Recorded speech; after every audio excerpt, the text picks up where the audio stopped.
A new continent and a new direction for the world's greatest player in Lionel Messi. He's had an unrivalled, legendary career, a career at Barca that has been unmatched, a swan song in Paris, and World Cup glory with Argentina. But Messi has now decided to take his talents to the MLS. And will we ever see a player like him again?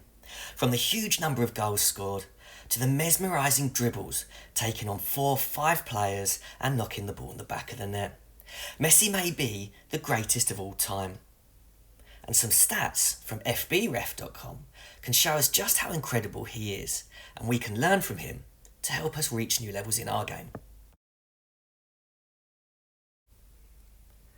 At the age of 17, Messi broke into Frank Rijkaard's Barcelona first team squad, and he was playing as an inverted winger, where he'd use his dribbling ability to get on the ball, to face defenders, drop his shoulder and dribble past them.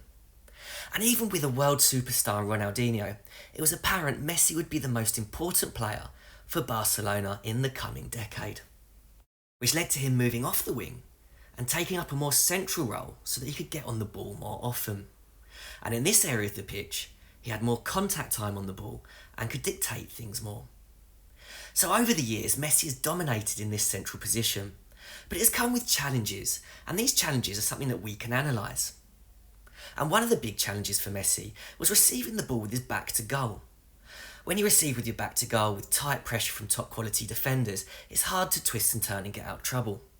But Messi is one of the best in the world in getting out of these tight situations. He's one of the best at taking players on and being on the ball in these tight areas. But to be even more effective, Messi wanted to make sure he could get himself into a position where he could be facing his opponent. And he does this through his positioning. At the top levels of the game, Messi can't just move to the side and receive it in space. So he doesn't always get the ball and dribble. He actually passes a lot. And if you look at his stats, he's in the top 1% for a huge range of passing categories. And these categories allow Messi to have a good range of passing that he can then start to dictate where he positions himself on the pitch. And in playing in such a way, getting on the ball so often and passing it frequently creates space for Messi. He can get on the ball in the central area of the pitch, in that midfield third, and Messi can play passes out wide or forward. As he does that with quick 1-2 touch passes, he can then move into a better space away from the defenders so he can get on the ball. So it's all about moving while the ball is travelling. And when Messi does this, he gets in a position where he can get on the ball and receive it facing the opposition's goal. And when Messi faces forwards, he can then use that dribbling ability to carry the ball or take opponents on in the final third of the pitch, where he lights up crowds and every game that he plays in. But he doesn't just get it and dribble aimlessly. He knows he's got to dribble at the right times. His close control and balance can leave defenders chasing shadows. A quick drop of the shoulder, a shift of the feet, and close control can get him away from his opponent, but he doesn't dribble every single time he gets the ball. He knows he needs to be in the right situation. And this allows Messi to drive at the opposition. But it may even be possible that Messi is better in 1v1 situations because he's predominantly one-footed. These drops of the shoulder don't only fool defenders, but it allows Messi to create the time and space to get the ball onto his left foot, which gives Messi the chance to get the defender off balance because he has to move his body to get it onto that favoured side. Messi's understanding of how to create space to receive the ball and how to control games so that he can get in the best position possible is incredible. He's a thinking footballer. He's not just someone who gets the ball, puts his head down and runs. And a big area of his game is how he creates opportunities for himself in the final third of the pitch. When the time is right, Messi will release a player and make a run into the box. These run into the boxes are usually late, and he gets onto the end of crosses or cutbacks, where he can demonstrate his exceptional finishing.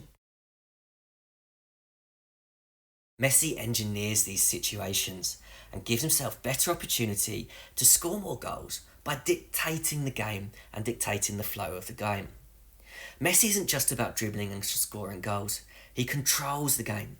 His close control allows him to keep the ball close, on the safe side of his body, on the furthest foot away from the defender. He has control of the ball to make passing opportunities and take those opportunities that come to him. But we must also remember that it's not just about his dribbling, finishing and passing, it's also his dead ball ability. He is a pure technician, and he's in the top 2% for shot creating actions from free kicks, the top 3% for goals created from free kicks and dead ball situations. So he's a player who can do almost everything possible with his left foot, and it's unlikely that we might see anyone close to him in the future. But it may seem that Messi's career is coming to an end. But don't be surprised if you see Messi light up into Miami and the MLS.